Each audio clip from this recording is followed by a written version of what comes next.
How's everybody doing there? I had spent the day in New York City. Seems like a lot of people, by the way, thanks for bearing with me. Seems like a lot of people took the day off today.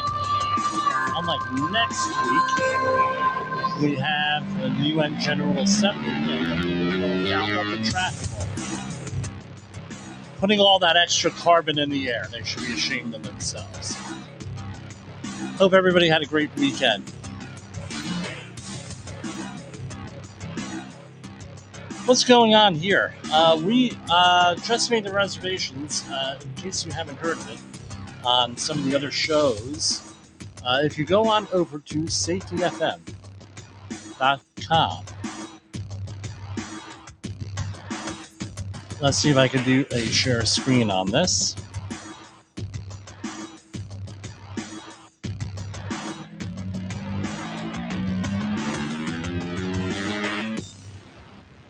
Okay, we're going to do a share screen. I'm sorry for you folks at home that are listening on our audio feed on Safety FM, but let me go on over here. So you go over to safetyfm.com, and this is the website for the network. And you go over to live event. And here we have the Conklin Conference, starring Todd Conklin, hosted by Jay Allen. Two of our safety mystics is here, Todd Conklin and Jay Allen, along with Jen Long, Bob Edwards, and Mark Yeston. This is on September 27th to 29th, 2023, and you can go down and take a look at it. And there's also a Jay just sent me a text message, ACFS event there the day before. All at the same venue, all at the same hotel. There is a cost associated to both. It's definitely not free. So we're hanging out down there, doing talking safety, what we always do. So today marks the 22nd anniversary, a very solemn anniversary for anybody in the New York area, for 9/11, for the attacks on 9/11, where, I really cannot believe that it is 22 years. And I know I'm not the only one who said that, and it's not all about me. I mean, this is definitely not about me, not about the program or anything else. This is about, we want to go and remember a lot of the folks, the folks that died on this day, 3,000. And I looked up some other, I'm putting on the feed here to make sure you hear me all. I just did some back in the envelope, we got it here, back in the envelope information here. There are almost 3,000 people that died with 9/11 related answers since then. And we had the original attack on the World Trade Center in the early 90s. Where was I? I was listening to 99.1 Pacifica Radio out of New York City. Yes, I do listen to the Pacifica Radio from time to time. I believe it was the Amy Goodman show or the show before Amy Goodman there. And there was a report that, and I was living in Hoboken, New Jersey at the time, there was a report that a small plane crash had hit the World Trade Center. There was a small plane. And I was thinking, this sounds like the situation around World War II, 1940s, 1950s, where a bomber hit the Empire State Building. I said, wow, that happened again. And then I said, well, let me turn on the TV. Let's see what this is. I turned on the TV, and that was when the second plane came in and did the damage. So me and the people in the apartment house where I was living on Grand Street in Hoboken, New Jersey, we went to the roof and we went out and we saw the whole thing from there on out, what you saw on TV. And then reports from the Pentagon and Flight 93 came in and all other stuff. Thankfully, I did not have anyone that I know, uh, any close associates or anything, die in the attacks there. My How my family was involved was my uncle Kenny, who I believe it was the Merchant Mariners Medal he received from the Department of Transportation. He was one of the people evacuating the Manhattan on his tugboats, and he was his. There was a article that mentioned him a year later at the awards ceremony for all the first responders that responded to the maritime evacuation of Manhattan. Um, that He said, no, it was just one of those things. I mean, it was a horrible situation there, and he got a write up in the New York Times. And then later on, he got that award a second time for Miracle on the Hudson, where he was one of the responders for that. But anyway, it's just horrific what we were dealing with there. And I wanted to start out with, before I go on, I want to start out. I put together a PowerPoint presentation on, and so not, I added, if you're watching the program, you've seen a lot of the elements here on, uh,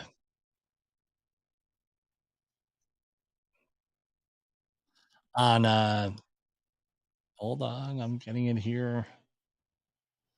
You've seen a lot of these PowerPoint presentations here, and I just wanted to,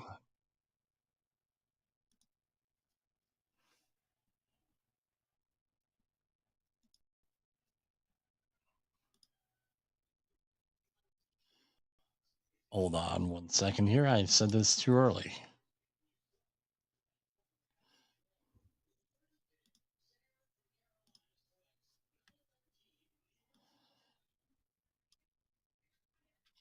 I put together a presentation on the World Trade Center dust, a lot of the respiratory issues there, because a lot of this stuff, like with the issue attention cycle that we discussed a couple of weeks ago, uh, a lot of this stuff people think were resolved with respiratory protection and disasters. A lot of this stuff wasn't resolved, as evidenced by the COVID-19 situation and our rantings on that. We mentioned a lot of the uh, issues that came up with them. So I want to take a moment of silence here. We're going to play the Star Spangled Banner in memory of everybody who passed away on 9/11, 2001.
Horrible situation. We all have a story to tell on 9/11, where we were, what we were doing, how we were doing it, if we responded, especially in the New York area.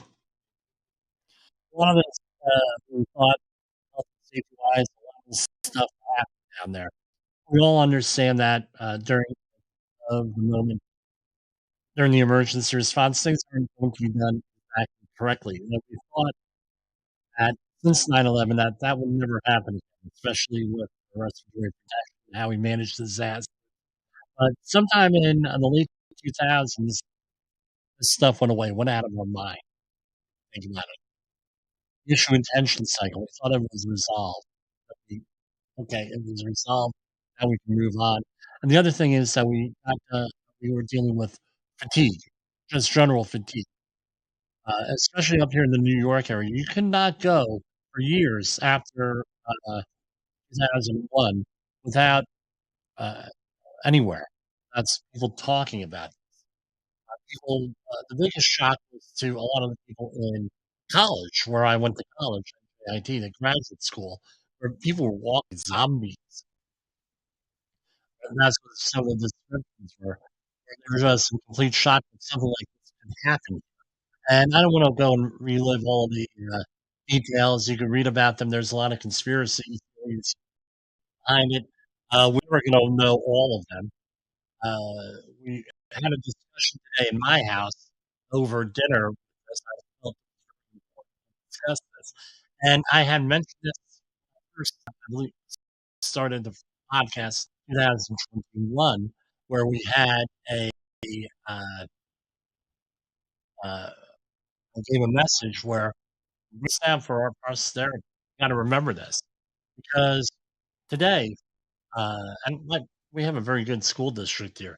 My son came home saying a lot of things that were not necessarily true with 9/11, and as those, you know, 11-year-olds, well, they're not going to believe you totally.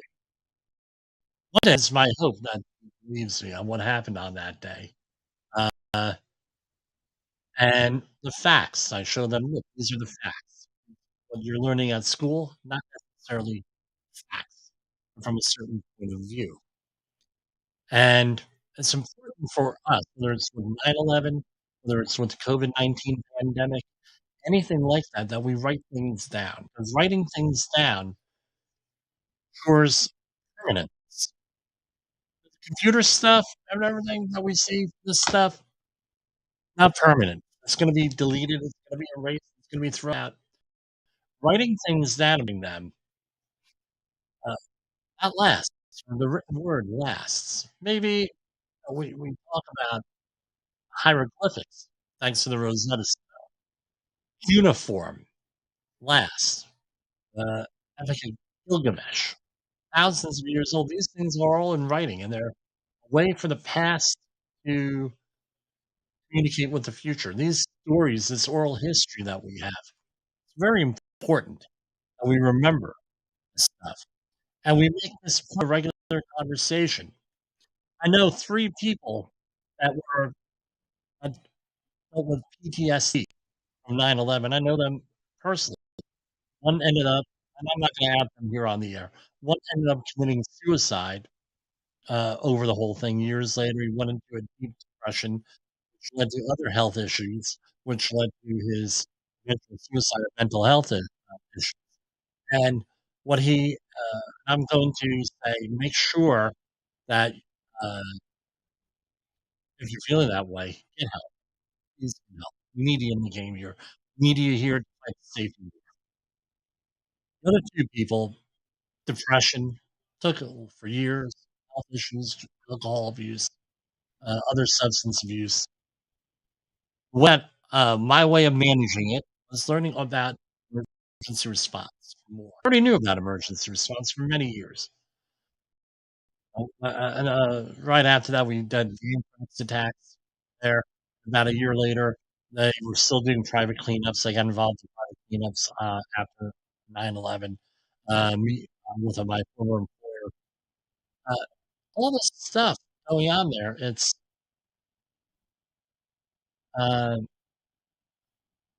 got to learn this. Gotta remember. The other thing is this: virtue signaling. What's virtue signaling? Oh, look at me. I have the American flag up. Rah, rah, rah, rah. Rah, rah, rah, rah. Oh, look at me. I'm doing this. I'm doing that. And you don't really do anything. We're not talking about the people today that volunteered, that went out there and did community events in honor of the people that passed away on 9/11. We're not talking about the other people out there. I wanna give the appearance, right, that they're patriotic. I wanna give the appearance, and I know this is controversial, but who am I? A safety shock jock. But there's nothing in there. You cannot just feel, "Hey, rah, rah, I feel great. I wanna remember these folks." Try to translate that into something. That's what we're gonna do here in a minute. My attempt to translate into something meaningful, right? Part of the reason why we set this up, eventually became Safety Wars, was 9/11. It was rooted in 9/11, where me and a group of people to impact public policy. We were a little bit successful, but we had I not been involved in that, I wouldn't be involved with this right now. There were horror stories associated, we gotta remember, but let me move on. Ramblings of a lunatic mind here, right? But what else is new? So,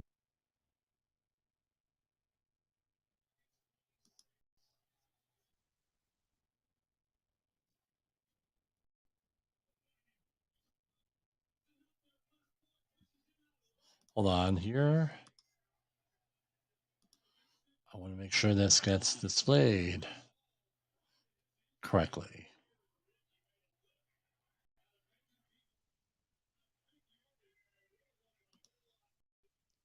Guess we gotta do it this way, alright.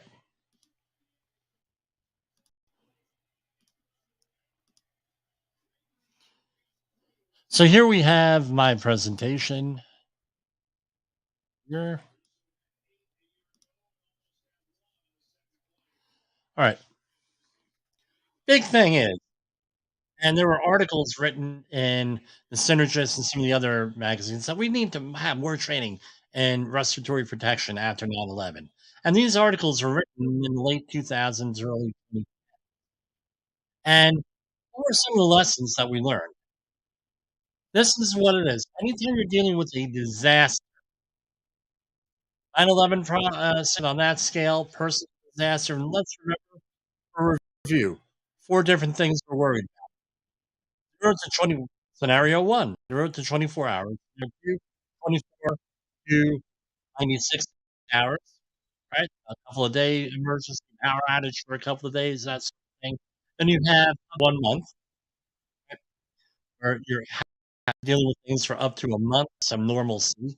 It takes you through the disaster cycle, and then you have more than 30 days, which is essentially primitive living. Why do I break it down that way? Because those are 4 different things that you totally need to, uh, plan for on there. Now, we're gonna talk about hazardous metals. There are 4 routes of exposure, typically: inhalation, injection, contact, and ingestion. So, rule number 1, dealing with hazardous materials. Don't get it in you, right? Don't get it on you, any contact hazards, spreading it around, and do not bring it home, the most important. So if you can remember that, don't get it in you, don't bring it home, those are the 3 things you remember on this. We also have, remember our modes of work, especially if you're in hot where every hot person's ends for Rasmussen, you have normal work. You're able to set up the work on things, uh, panel of things, right? You're able to set things up, you're able to apply the hierarchy of controls and everything else right there, and you're able to go through the whole thing. And a disaster site work, you can't that doesn't apply. Our skills mode, there is no safe mode in disasters. When you mitigate hazards, you try to apply the hierarchy, obviously. Rules mode. And that's the best you can hope for in the initial response, meaning, I have this experience, I'm going to apply this experience, I have these procedures, and I'm going to apply the rules, this, then, that. we're good. That's the best you can do, and what do you do that with training, tabletop exercise, planning, thinking, the whole thing. Most likely in a disaster site, you're going to be dealing in lack of knowledge mode or in the knowledge, meaning you're going to apply what you learned before and you're going to apply it to this situation. And that's a higher rate, right? And the numbers aren't important, but that's where your highest, that's where you have the problem. With 9/11,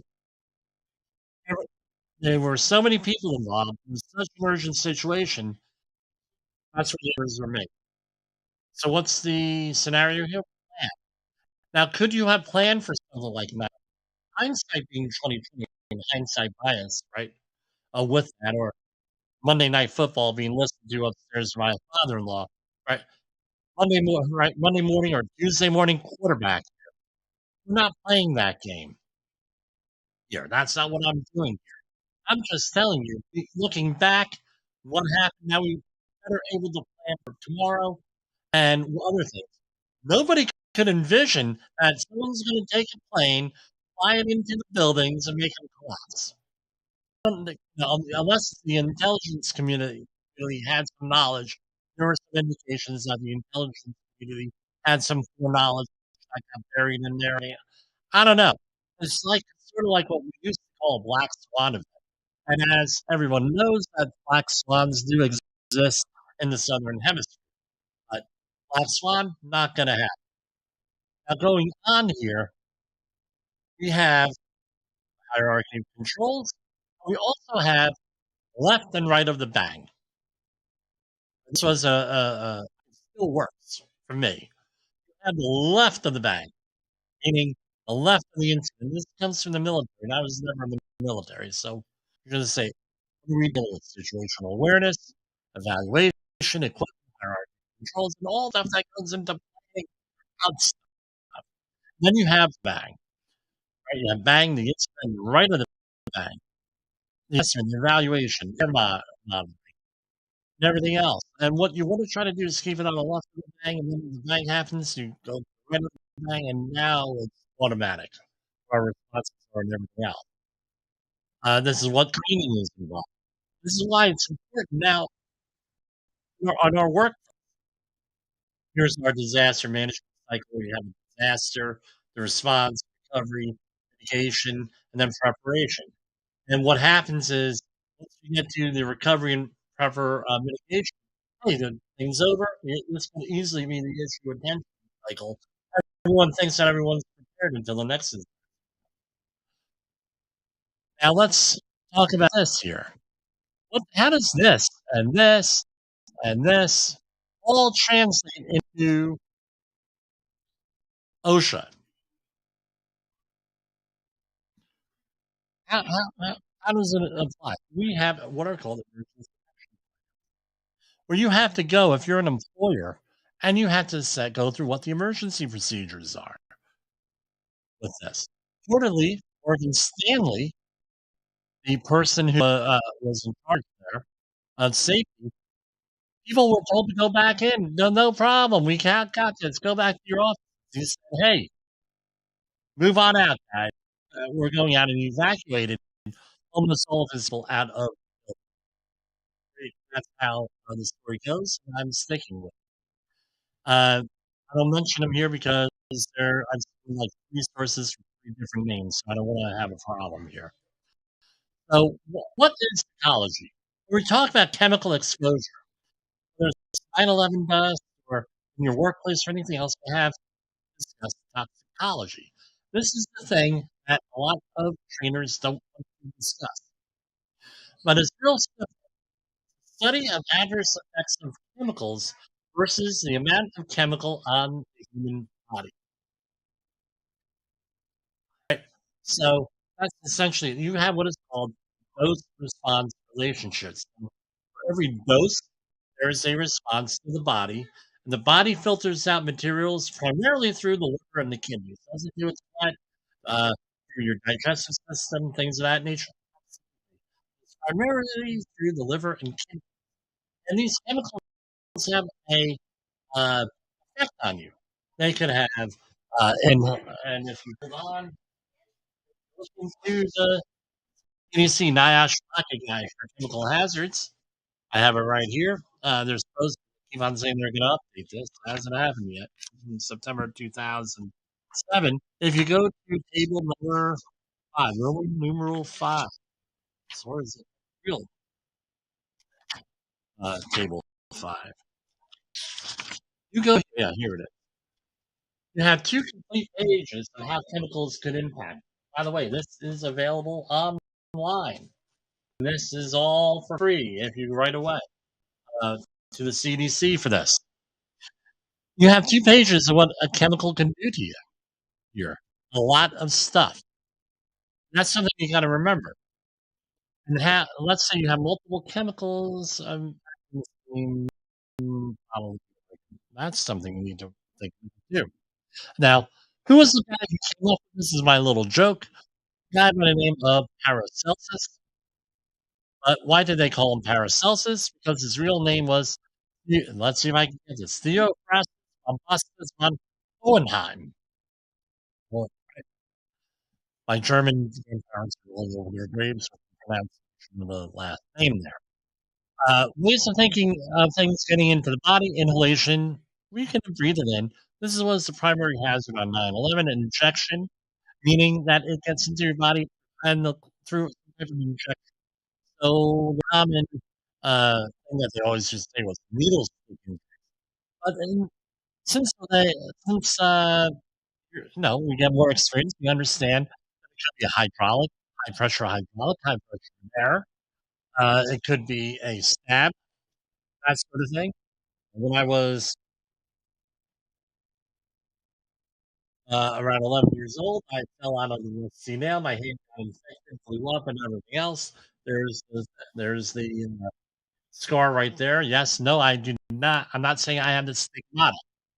But where it ended up was I fell on a nail, got injected, and my mom freaked. We'll just do that.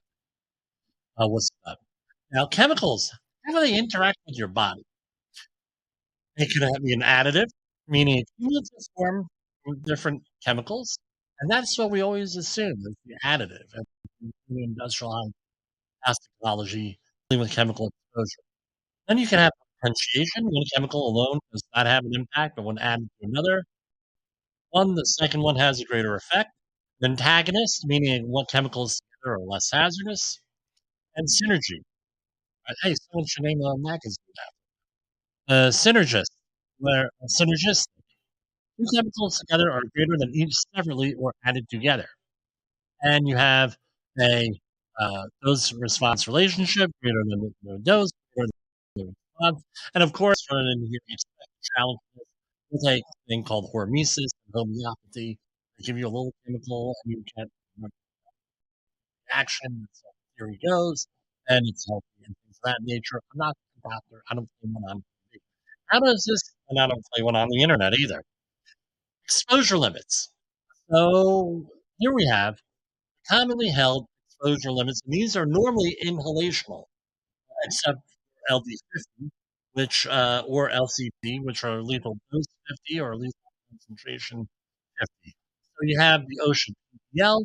That is the regulatory limit. So if OSHA wants to come out there and cite your employer for something, they're going to, generally speaking, go after the permissible exposure limit, unless you're dealing with the 1910-120 regulations where that lowest voltage exposure limit may apply, depending on what you're dealing with and everything else. All right, then you have the NIOSH REL, that's the recommended exposure limit. NIOSH is National Institute for Occupational Health, part of the CDC. They're the people who go and deal with certifying respirators and things of that, and evaluating respirators. They put out this book. Then you have IDLH, immediately dangerous to life and health situation. That's IDLH. Uh, that's usually listed in the NIOSH guide. And we also have, hold on, let me write this down because I'm going to forget it.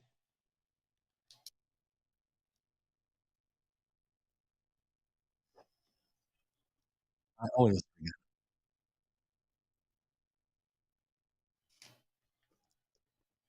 All right. And then you have LD50, lethal dose 50, oral, right? That's usually through animal testing, and LC50, same thing. That means 50% of the people, what it will take 50% to kill a population, and a ceiling level. You can also have a stealth term exposure one with that. Those are generally the ones there. And you have the units to measure for all this stuff. You have parts per million, real simple, 1 out of 1 million. Parts per billion, 1 out of 1 billion. When you're dealing with those, you're normally dealing with an air concentration of a vapor or a gas. That's what you're dealing with. If, however, realize that, especially if you're into professional testimony and witnessing, everything is a weight, a volume. So there is a formula for that we won't go into, but micrograms per meter cubed, right? What's a microgram? That's the same as 1 in 1 billion. Milligram, meter per meter cubed. That's 1 in 1,000 meter cubed. And how much is a gram? 1 gram is 0.0022046 pounds. Now you're going to say, well, what use is that to me as individuals? That is 2 grams of salt, right? A little bit more than 18. Yes, my cat was annoyed because I used her food for this. That is sugar, 2 grams of sugar, right? And those are 2 almonds, 2 grams on that. And yeah, I didn't have them here, but it was like 4 pistachios. Yeah. Now you take this and you divide it in half. Yeah. You got 1 gram. You divide it into 1,000. Let's say you're going to take that. Let's start over. You take that and you put it on a flat surface like a mirror. And you're going to take a razor blade or other sharp object, maybe an exam or a credit card. You're going to divide it into two, right? And you got 1 gram here, 1 gram there. And you're able to divide that up into 1,000 pieces. Then that is 1 milligram, one of those thousand. And you're going to take that and divide that 1 gram into a million by a million, and you can deal with a microgram. So that's a real small thing. Per meter cube is right, 39 inches by 39 inches by 39 inches. So we see a permissible exposure limit of 50 micrograms. That's not a whole hell of a lot. 50 micrograms per meter cube, not a lot. Now, it's real simple. You go to the workplace and you're able to go and assume, let's say you have a mixture of chemicals. You have multiple chemicals here. You're going to go and assume there's it all have the same target organ, right, as listed in the NIOSH guide and on the safety data sheet and on some of the other resources out. They have online apps dealing with this. If you come to go and look that up, you're going to be dealing with a mixture. If they have the same target organ, well, how do is you have to make an adjustment, and this is the typical formula for that. So you're able. So what's the moral of the story? The more chemicals you have, the lower the exposure to each chemical you're allowed. And as long as you don't, this formula doesn't come out to one, you're good. How's that? That's the additive formula. And where do you find these exposure limits? OSHA regulations. OSHA regulates a couple thousand chemicals. NIOSH, 679 chemicals. ACGIH, threshold limit value. Look, that's the American Conference of Governmental Industrial Hygienists. They have a threshold limit value, biological exposure limit book that couple, no, under 1,000 or private trade group, safety data sheets, and of course, scientific literature. That's where you get all this. Common respiratory hazards. This. Now, here's my question. This is what the crux is. What the whole idea of this presentation. I should have made a note of that. This is what the entire thing is here. How many chemicals were in World Trade Center dust? Are because every once in a while you hear something that wasn't cleaned up during the initial cleanup. How many do you think? Some sources, all about 2,500 different things. What were they? Let's see. I have the list right here.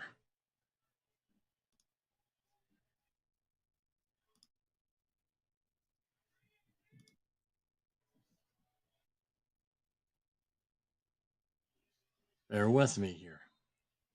This is from the NIH.gov. Uh,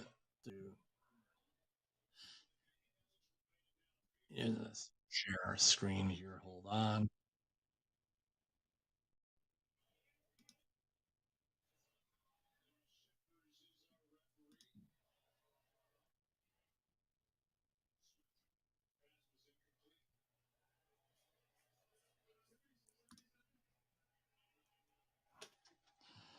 Hold on for a second.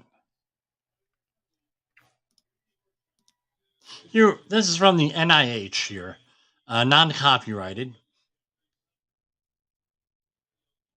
The World Trade Center Twin Towers in New York City collapsed on 9/11. That's one, converting much of the building's huge mass into dense clouds of particles that settled on the streets and within buildings throughout Lower Manhattan. So most of the stuff is the way the predominant wind direction was. It's the contamination started about a block and a half, maybe 2 blocks north of the World Trade Center and went over Brooklyn and extended over Brooklyn, on that. It was uncanny the way things, had settled up. So about 80 to 90% of the World Trade Center does, ranging in particle size, from approximately 2.5 microns upward. Now, for a review, respiratory, you inhale things, respiratory wise, is less than 10 microns, right? PM10 microns, less than 10 microns is what gets into your body. Your natural defenses uh, filter that out. So the smaller or the more surface area is another way of thinking. Dust has, the more opportunity for chemical reaction and the deeper penetration into your lungs. So it was so ranging in particle size, 2.5 microns upward, was a highly alkaline. Some of the meaning the pH levels were somewhere around 10 or 11, right? Mixture of crushed concrete, gypsum, and synthetic vitreous fibers that were readily resuspendable by physical disturbance of low velocity air currents. Hmm. High concentrations of quartz and superquartz dust were inhaled, depositing in the conductive airways in the head and lungs, and subsequently swallowed. Congestion hazard, causing both physical and chemical irritation to the respiratory and gastroesophageal epithelium. There were both acute and chronic adverse health effects in rescue and recovery workers, cleanup workers, residents, and office workers, especially lacking effective personal respiratory protective equipment. Before 9/11, who would have ever done that? Come on, let's be fair. Context drives behavior. The numerous health effects of these people are not those associated with monitored PM toxins, which are present at low concentrations, that is, asbestos fibers, transition, and heavy metals, polyaromatic hydrocarbons, POS, and diaphos, stuff with chlorine, right? 23476 CBD. This is from the Transformers. If you've ever been in a high rise, every floor has a transformer, a step down transformer from high voltage down to what goes down to your outlet, which is usually your left hand shoulder.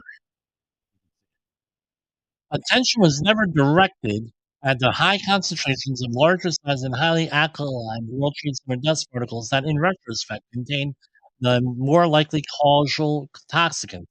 Fortunately, the initial focus on air quality monitoring and guidance on exposure prevention programs on low concentration components was never revived. Now, if you look at some of these other sources I have here, this is from the Scientific American, September 7th, 2011. I'm broadcasting. Uh, again, 10 million tons of building materials and contents burning at temperatures above 1,000 degrees Celsius, like centered from lower Manhattan across the East River into Brooklyn beyond to the sea. What was in that? Chemicals, a lot of stuff with the same with the same target organ, the lungs, the sinus, the esophageal, or gastroesophageal epithelium, all that stuff going in there. So now let's go back to our presentation here. What do we have? This. So do you think that there's going to be a lot or a little of material that's going to give you a problem? It's going to be a little material because you have, according to some sources, several hundred thousands of chemicals. OSHA doesn't have exposure limits for all of them. CDC doesn't. ACGIH doesn't. Any of these groups, and it's all being done on the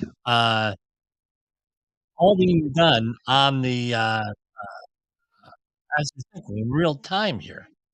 Again, not prepared or anything else. How the hell were we going to prepare for that? Right? Blame fixes nothing. Context drives behavior. So what happened afterwards with this stuff was that they had always commended, and a couple of classes came out, free outreach courses for fast response workers, where we talked about respirators.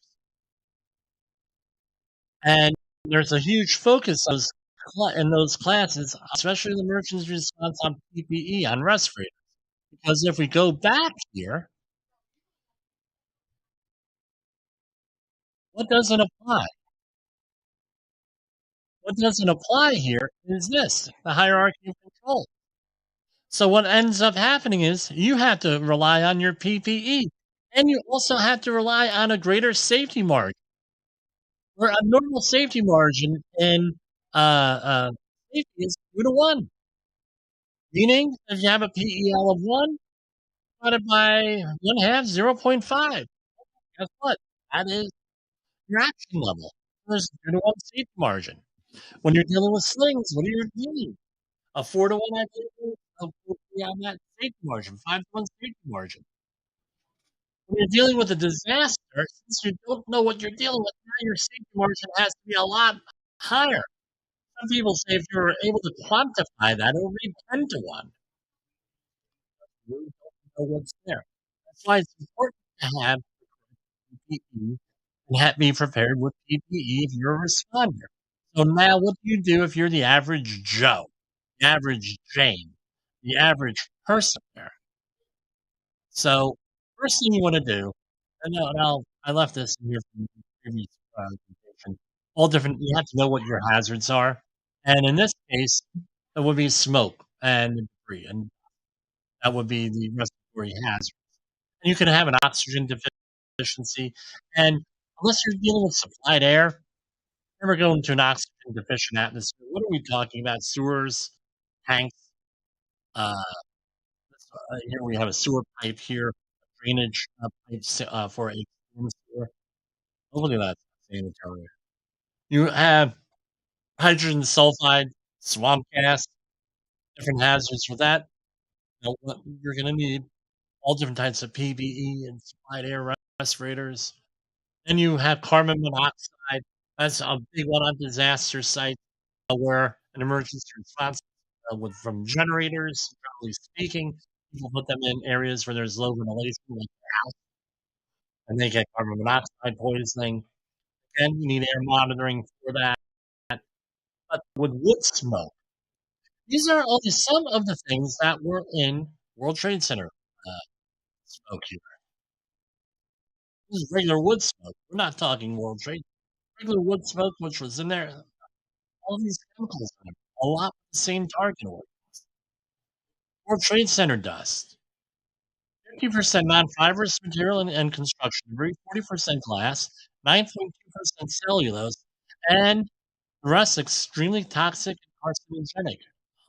Lead, mercury, dioxin, polyaromatic, and we apply that. So I remember my first experience with respiratory hazards and emergency response was when I was about 12 years old in New Jersey, just south of the outer bridge crossing. And for Amboy, there was a factory, and it blew up. And they had fires.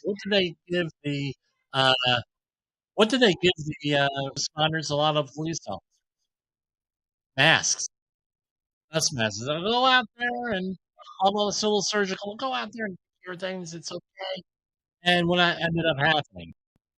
What ended up happening, people ended up getting sick, and the same thing happened over in Secaucus, New Jersey, and there were other sites nationwide, but these are the ones I'm familiar with, were local to me, and people got sick, all because of masks. And so if you're dealing with an actual respiratory hazard and you're an employer, what do you need to do if you're an employer? Distribute your employees NIOSH rated mask. Again, the Centers for Disease Control, they're certified NIOSH, National Institute of Occupational Safety and Health.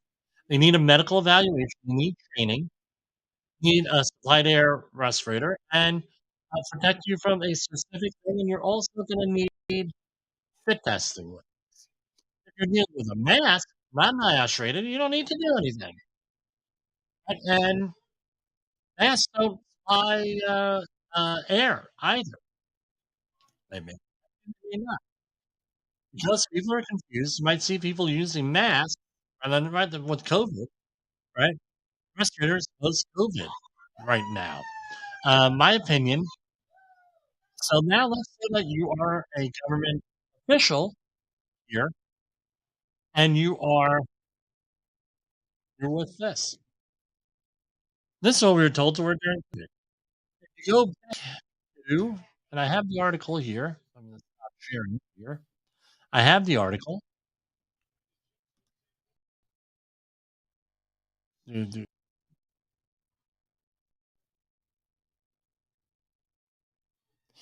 is from Scientific American, 2011.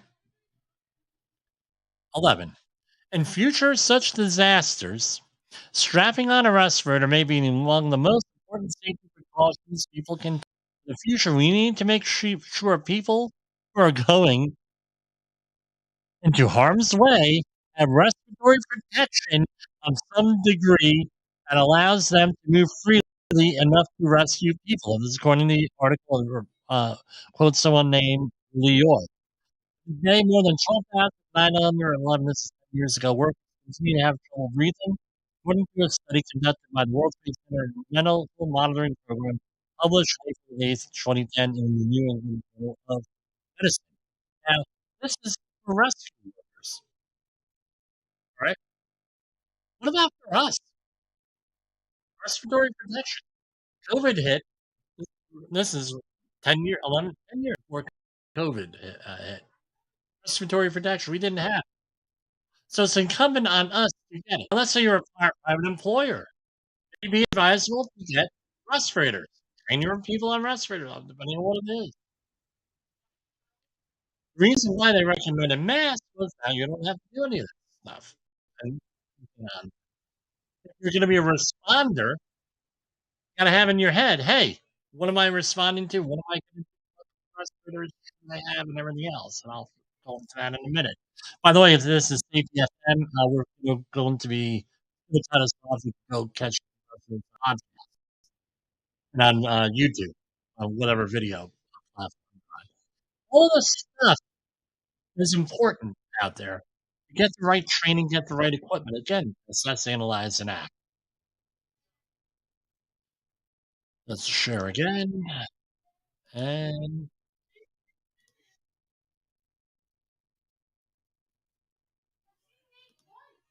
so here we have the mask, right? And the biggest problem that we're going to have now, I can see this happening during the next disaster. People wearing the mask rather than respirators because the masks are protecting you from the most deadly ever exist. So when do you use this? PPE need a particular job, and you have to anticipate what you're doing. when you need to use respirators, and everything else along with that medical clearance. Full face respirators are required with chemical hazards to the face and the eye. All mask respirators cause physical stress on the body. To have a medical evaluation, employer or supervisors might be held liable if there's a problem, except if you're the government. You have sovereign immunity. Let's remember, during 9/11 and subsequent disasters, OSHA was suspended. OSHA went from a compliance into a consultation role on all these. Oh, no OSHA regulation. So what happens? They weren't enforcing them and things. But is the employer still responsible for injuries? Absolutely, absolutely responsible. Absolutely responsible for liable for injury. So just because you're not, none of this stuff is applying to you, doesn't mean OSHA's not goes into consultation road. Doesn't mean you're exempt from all law. That's not what that means.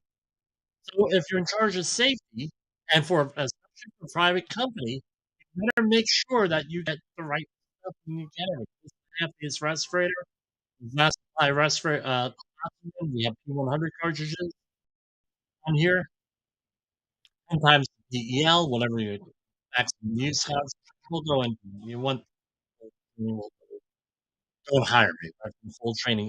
Then you have the NP&R respirators. Does not supply oxygen, does not work for gases, 10 times the PEL going on there.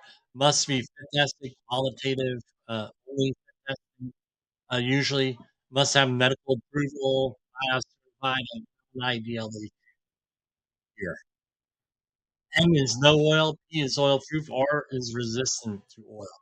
They have 95% of particles 0.3 microns or greater, 99% of particles, 99 means 0.3 microns or greater, or 100%, or P100, N100, R100, I mean 99.97% of particles, 0.3 microns or greater in diameter on here. So it might filter smaller particles, right? Yeah, or may not, but that's what it's rated for. And then you have the full face respirator here, which is 5 times better than the half face. All the same things on there. Hard air purifying, supplied air. This is typically what firefighters will use, a slightly different. This is an older photo. And then you have, this is an abrasive blaster. Here, one of our listeners sent this in. I said, hey, I need an abrasive blaster. Oh, this is what I got.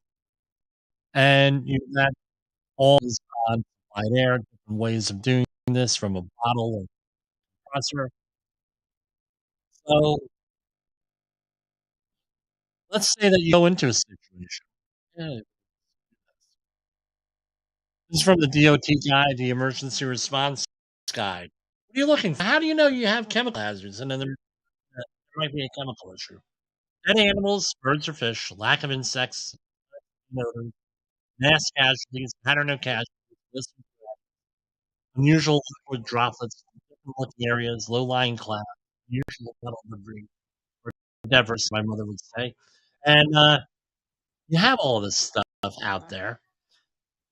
Now, I'm not going to hang around. I'm leaving it. I'm not worried about respirators. That's what makes me laugh. I'm carrying around this respirator. Guess what? It's going to take you longer to take that respirator around and put it on than it is going to tell you to run like hell away from the hazard. And you know you have a biological hazard. Biological hazard. Unusual numbers of sick or dying people, animals, unscheduled and unusual spray being disseminated, abandoned spray devices. We're talking the Hudson sprayers and the odd radiological. We had the fin symbol there, the little propeller, containers with the radiation symbol, unusual metal debris, heat emitting material, glowing material, sick people or animal. Again, I would get the hell out. And if you're going to make an emergency call on that, do it 100 meters away from the site because they're worried about things being detonated by a cell phone. And again, for if you're a emergency responder, this is everything here. Now, this goes to show you, don't bring it home. This is what I saw on 9/11. People were in lower Manhattan. They were either being evacuated by people like my uncle, or they went on foot. So a lot the girls that lived next door to me were they walked from Manhattan to the George Washington Bridge. This is roughly 10 miles. It's a nice walk. I've done it, by the way. But now you're all full of this caustic material. They get into vehicles, buses, pickup trucks, whatever, uh, vans. They get taken across the bridge, and they have to walk from the George Washington Bridge down to Hoboken, Bergen, Hudson County. Nightmarish situation out there. They get home. A lot of them are still covered in dust. Now what do? They go in their house. They spread all this stuff in their house and their apartment. And this is part of the public record. You have, I mentioned on Coast to Coast AM earlier this year, being put it, you had this situation where you bring this stuff into the house. Now, say what's safe and what's not safe. That's a problem. What's safe? What's not safe? What's I don't know. And with the anthrax cleanups, what did we end up doing? This is out, by the way, on the public record, so I'm not releasing confidential info. What ended up happening is we ended up throwing everything out because nobody would sign off on that. Who's going to want to sign off on that? Not too many people. So again, when you come, don't bring the stuff with you. Maybe have plan to have a garden hose out back where you could decon if there's nothing else available. Let's say you have a mass casualty event. It is in a lot of protocols. They actually hose you down with a fire hose, right? With that, go back to our powerful. So notify your local police, limit access. So let's say that I was inside a building. This happened. I would direct people to the bathroom. Hang out in the bathroom. Why? Easy to decontaminate and easy to remodel. You don't want to have the person running all over the place with that. And if that's, let's say, in a building with asthma, don't rely on your nose. Just because you can't smell it does not mean that it's not a hazard. And you can't plan for unforeseen events, but you can plan for what we've learned from before. And this is what we do.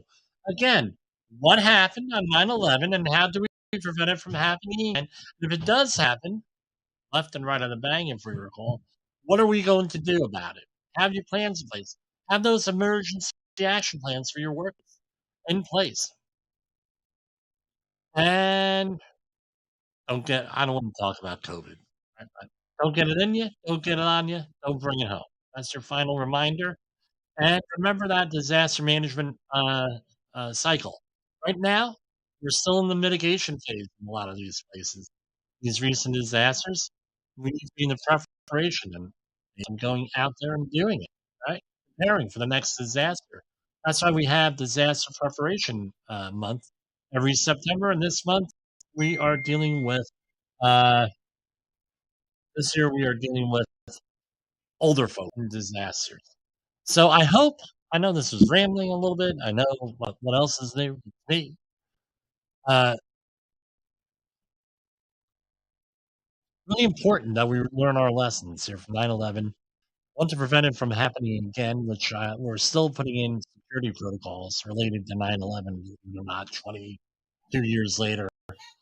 Uh, what's your family going to do? We're talking about this all month here on disaster preparation. So for Safety Wars and Safety FM, this is Jim Pulsel. I hope you're in my thoughts on 9/11. Uh, we'll on in our prayers. So we said prayers at our church for the victims of 9/11 and everything with that, the ongoing things. And don't forget PTSD, psychological issues. If you're still having issues, I know I have. I had a nightmare last night over this stuff. I still deal with a little bit of PTSD from this, and I wasn't even directly involved in this. I just witnessed this on TV from my rooftop, like everybody else. I got involved in some cleanups and things of that nature. Dealing with this directly has been a horrible situation, and give people a break. A couple years ago, we had an accident investigation that my company was involved in, a rather serious one, where a person had lost someone on 9/11, and they had at work and got hurt at work, not paying attention to what he was doing, right? Context drives behavior. I'm not victim shaming here, but probably should have taken the day off because his mind wasn't exactly where it was, and the employer should have had a little bit more empathy with this.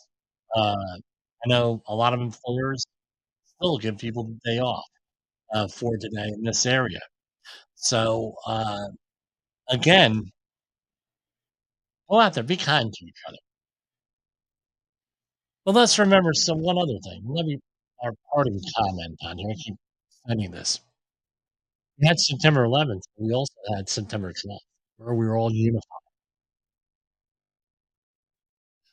We had Congress people singing "God Bless America" on the steps of Congress. Bipartisan, people getting along. That's what we need to get back to here. We need to get along. We need to work together. We need to have leadership, right? And that's what else. Thanks for listening. See you tomorrow. The views and opinions expressed on this podcast are those of the host and its guest and do not necessarily reflect the official policy or position of the company. Examples of analysis discussed within this podcast are only examples. They should not be utilized in the real world as the only solution available, as they are based only on very limited and dated open source information. Assumptions made within this analysis are not reflective of the position of the company. No part of this podcast may be reproduced, stored in a retrieval system, or transmitted in any form or by any means, mechanical, electronic, recording, or otherwise, without prior written permission of the creator of the podcast, Jay Allen.